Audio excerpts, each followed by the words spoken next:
What if I told you that real peace was never lost, just buried under decades of noise? What if I told you that the most powerful shift you could make after 70 doesn't involve medication, expensive therapy, or moving to some mountaintop retreat, but simply learning how to think differently? You see, the world moves faster with every year, but inside you it can feel like a storm. Thoughts race. Doubts creep in. Regrets echo louder. And while your body may slow down, your mind can feel like it's working overtime, especially in the silence of the evening or the stillness of early morning. But here's the truth: anxiety, worry, even sadness, they aren't just problems of circumstance.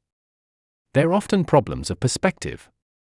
And today, we're going to explore 5 powerful thoughts, real, life-tested tools that have helped thousands of people over 70 find peace again. These are not just feel-good slogans.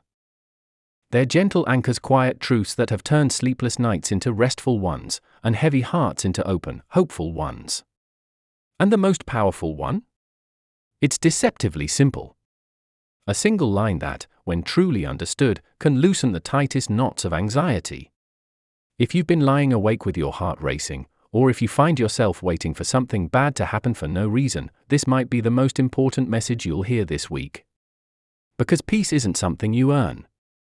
It's something you return to, and it all starts with how you speak to yourself, especially in the quiet moments. Thought 1. This is just a thought, not a fact. One of the most freeing realizations you can have is understanding that your thoughts are not always telling you the truth. They are not sacred, they are not fixed. They are just mental weather, sometimes clear, sometimes stormy, but always moving. So many seniors live in fear of imaginary outcomes. What if I fall? What if I forget? What if I'm forgotten? These thoughts feel real, they feel heavy, and they demand to be believed. But when you learn to say, this is just a thought, not a fact, you create distance. You become the observer, not the victim. And that distance is where peace lives. Margaret, at 81, used to wake each morning with a sense of dread. She feared the worst daily health emergencies, loss, failure. But once she learned to question those thoughts, to say, this is just a thought, they lost their grip. They didn't vanish, but they shrank. Her mornings became softer. Her days, lighter. That one sentence became a shield, a quiet sword against the chaos of the mind. Thought 2. I can't control everything, but I can control what I focus on. After 70, control becomes a myth we slowly let go of. Bodies change. Loved ones pass. Circumstances shift without asking our permission.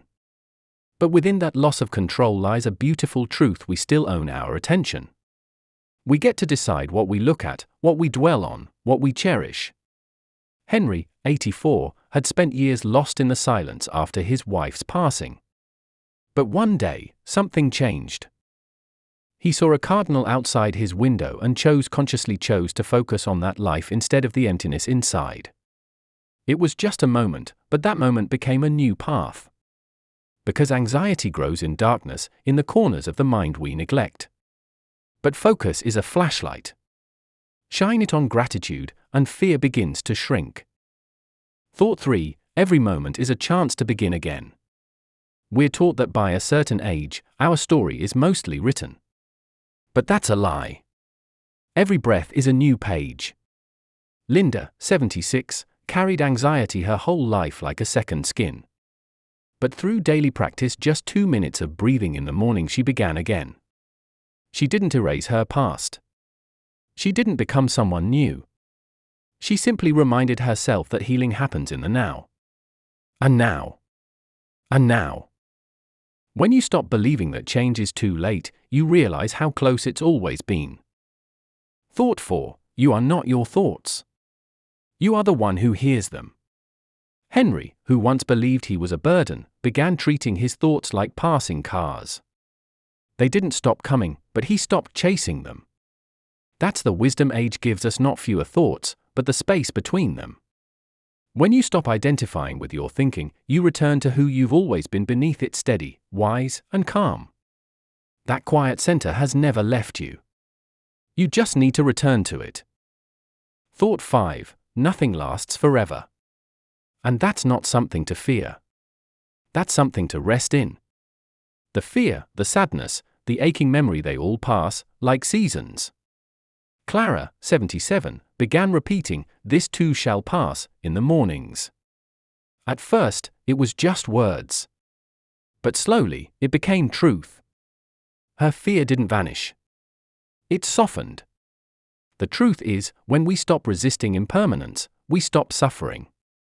And we begin to cherish what's here. Because the light in the window? The warmth of your tea? The sound of your own breath? These are not small things. These are everything. So if you're over 70 and still haunted by the noise in your mind, remember, you are not broken. You are simply overdue for peace. These thoughts are not magic. But they are keys. Quiet keys to a door you can still open. Because peace isn't gone. It's waiting.